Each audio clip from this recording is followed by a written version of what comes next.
I stood at the graveside, the priest's voice droning on about legacy and family, but my mind was elsewhere. My wife, Victoria, stood beside me in her black designer dress, tears perfectly timed for every moment someone glanced her way. She looked like the perfect grieving granddaughter. But I knew better. Those tears weren't for her grandfather. They were for the fortune he had left behind. When the will was read after the funeral, the room was tense. Victoria's family was powerful, old money, the kind of people who measured worth by inheritance and properties. I wasn't one of them. I was the outsider, the man she married for reasons I once thought were love but later suspected were convenience. The lawyer cleared his throat and began listing the assets. To my beloved granddaughter Victoria. That was the moment the floodgate opened. The yacht. The Manhattan penthouse. A sprawling vineyard estate in France. And then, the staggering figure, $27 million in liquid assets. I sat there in shock as the list rolled on, item after item falling into her lap like jewels spilling from a chest. Finally, the lawyer glanced at me and said flatly, to Mark, her husband, nothing. It was like being slapped in front of a crowd. The room went quiet. No one even looked at me, they didn't need to. Everyone knew what it meant.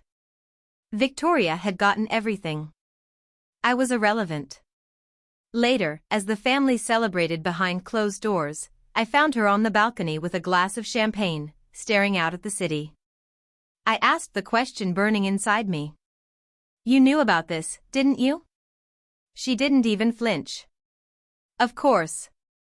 My grandfather told me years ago that he didn't believe in leaving anything to men who married into the family. He said real men build their own wealth. Her words cut deep.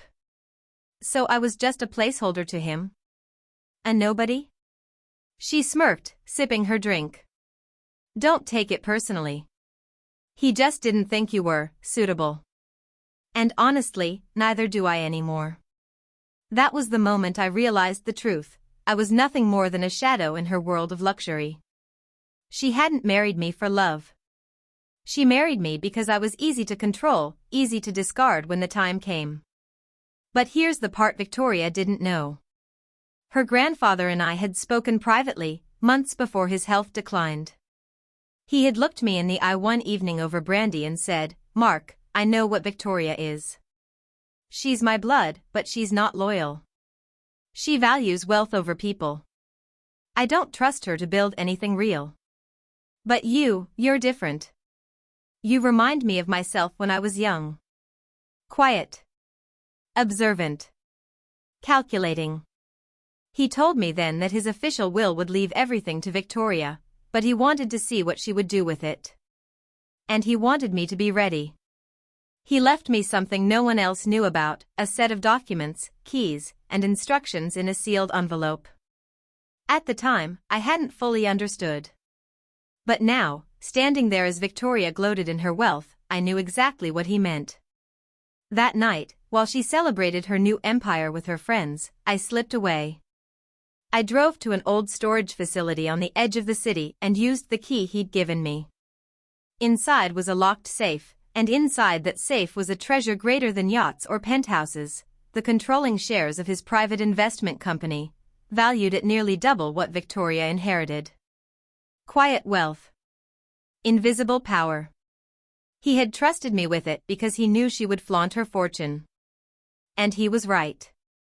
The very next week, she was splashing her new lifestyle across magazines and social media, bragging about her penthouse parties and yacht excursions. She had no idea the real power lay elsewhere, quietly in my hands. When she finally noticed me packing my things to leave, she laughed. Where do you think you're going? You've got nothing without me. I smiled for the first time in weeks. That's what you think, Victoria. Enjoy your toys. I've got work to do. She narrowed her eyes. What are you talking about? I didn't answer. Some truths are sweeter when revealed in time. Months later, when her spending spiraled and her fortune dwindled from reckless choices, she came to me desperate, asking for help. That's when I laid the truth on the table. The accounts you can't access? The company that suddenly blocked you out? That's me. Your grandfather left me control. You might have the shiny pieces, Victoria, but I own the foundation. Everything you've been bragging about is sitting on top of what I control. Her face drained of color. For the first time, the perfect mask cracked. You're lying, she whispered. I handed her a document with the company seal and my signature. No, I'm not. You left me with nothing at the funeral. But your grandfather left me with everything that mattered. She collapsed into the chair, realization hitting her harder than any betrayal. She had spent months basking in her supposed victory, only to discover she had been outplayed, not by her grandfather, but by the husband she dismissed as nothing. I stood, buttoned my jacket, and looked down at her one last time. You wanted wealth. You got it. But power? Influence? Legacy? Those belong to me. Enjoy your yacht, Victoria. I'll be steering the world while you're busy throwing parties. And I walked away, leaving her surrounded by her hollow luxuries, her glass of champagne trembling in her hand. In that moment, I realized something her grandfather had known all along: money impresses the shallow, but power shapes the future. And now, the future was mine.